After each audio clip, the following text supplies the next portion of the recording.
Здравствуйте! Сегодня мы бы хотели поговорить с вами о блуждающем нерве.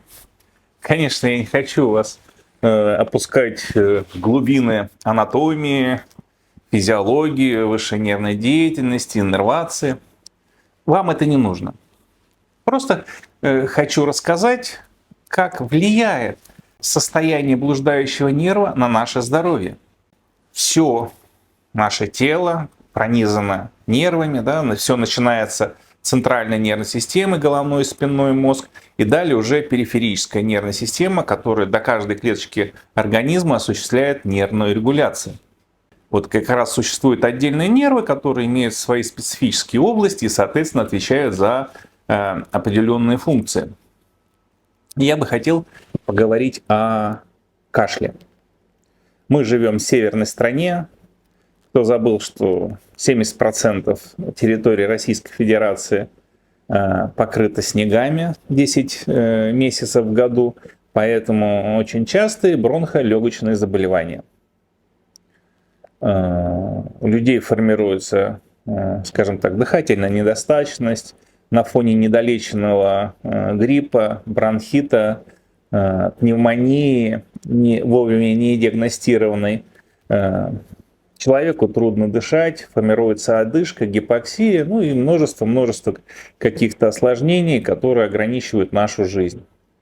Поэтому, когда идет кашель, может быть, к ней даже еще присоединяется аллергия, кто-то занимается самолечением, кто-то идет к доктору, к терапевту, к пульмонологу.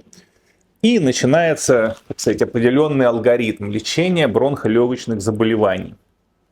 Лечим, да, человек продолжает кашлять. Соответственно, антибиотики уже уничтожили всю патологическую микрофлору, бронхолитики уже раскрыли бронхи, да. Казалось бы, мокрота уже не отходит, а тем не менее кашель продолжается. И тут поневоле задумаешься, а может быть какая-то другая причина. Вот. Бывает, что доктор, терапевт или пульмонолог начинает что-то искать другое. Бывает так, что, знаете, от осложнения к осложнению, да, мы, так сказать, радуемся периоду ремиссии, а несколько раз в год человек заболевает якобы бронхитом, и, соответственно, его лечат антибиотиками, другими сильными лекарственными средствами, которые, собственно говоря, тоже не совсем безразличны к организму и вызывают какие-то побочные эффекты и осложнения в виде лекарственной болезни. И как раз возвращаясь к блуждающему нерву и области его регуляции. Очень часто наш кашель связан вовсе не с легкими, не с носоглоткой, не с трахеей, не с бронхами, а вовсе с состоянием желудочно-кишечного тракта, например, желудка, да, который как раз иннервируется, например, блуждающим нервом. Благодаря тому, что нерв находится в избыточности, да, идет гиперактивность секреции, повышается секреция желудочного сока, который состоит из соляной кислоты, из ферментов, растет кислотность в желудке. И далее, благодаря тому, что идет дискоординация перистальтики желудочно-кишечного тракта, да, начиная от пищевода, далее сам желудок, идет обратный запрос содержимого желудка в просвет пищевода. Да? Немножко вспомним физиологию. Скажем так, есть разные среды с разными кислотно-щелочным состоянием. Если мы возьмем ротовую полость, то там щелочная среда, где пища начинает перевариваться. Далее в пищеводе тоже щелочная среда. А вот дальше уже в желудке начинает вырабатываться соляная кислота, и среда становится кислотной.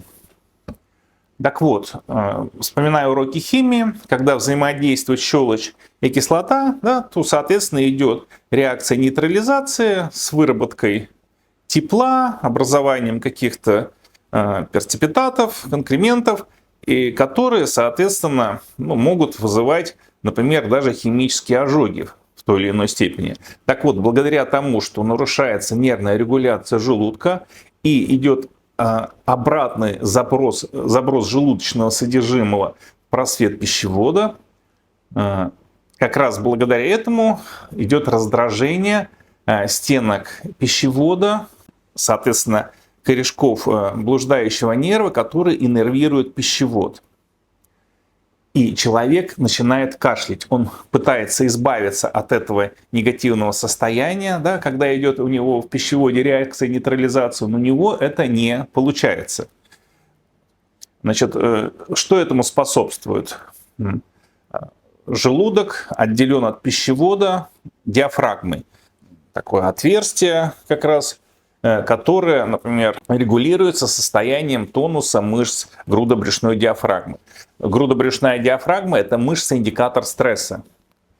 То есть, когда человек нервничает, есть определенные сигнальные точки, мышцы-индикаторы стресса, да, сверху вниз, там жевательная, грудные мышцы, трапециевидная, грудино-ключично-сосцевидная и дальше вниз уже диафрагма, они, собственно говоря, спазмируются. Да? Человек пытается уменьшиться в размерах.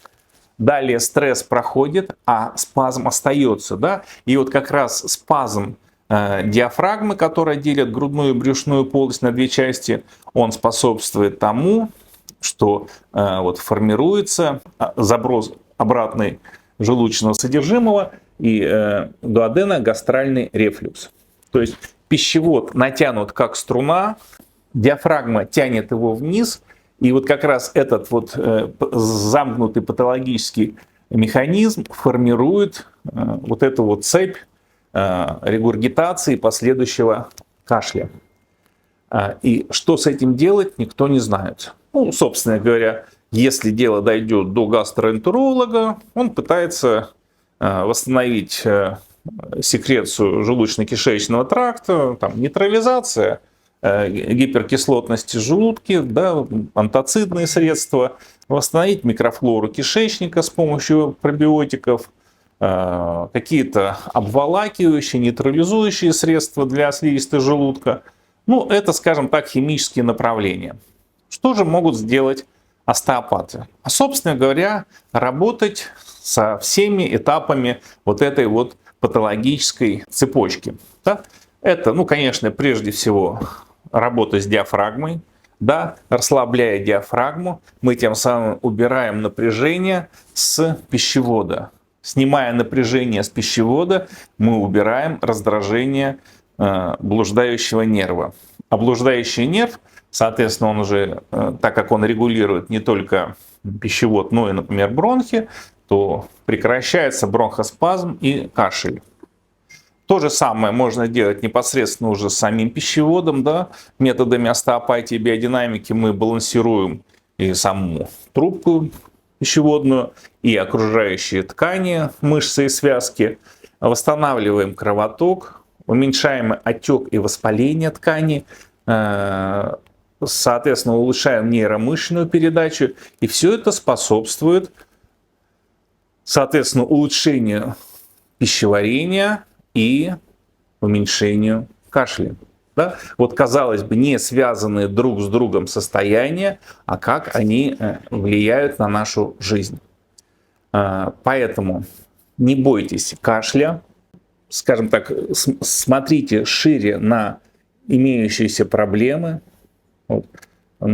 Отрегулировать, конечно, химическое состояние организма можно не только с помощью непосредственно таблеток, медикаментов, но и, например, с помощью альтернативных методик. Та же самая гомеопатия, правильно подобранный препарат, активирует саморегуляцию и способствует восстановлению всех параметров желудочно-кишечного тракта. Ну и, собственно говоря, как я уже говорил, структуральные техники – это отработка механическая всего желудочно-кишечного тракта, балансировка тканей, мышц, связок, воздействие непосредственно на секреторный аппарат, да, нормализуя секрецию соляной кислоты.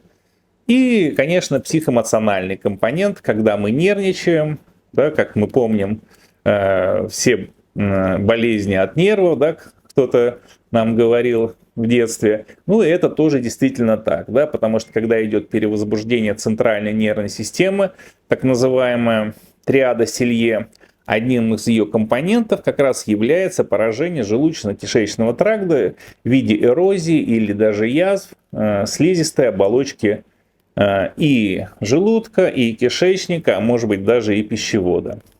Так вот, гармонизируя центральную нервную систему методами остеопатии и биодинамики, мы также добиваемся выравнивания состояния симпатической и парасимпатической системы, а с ней и вегетативной нервной системы, и, соответственно, улучшения качества жизни.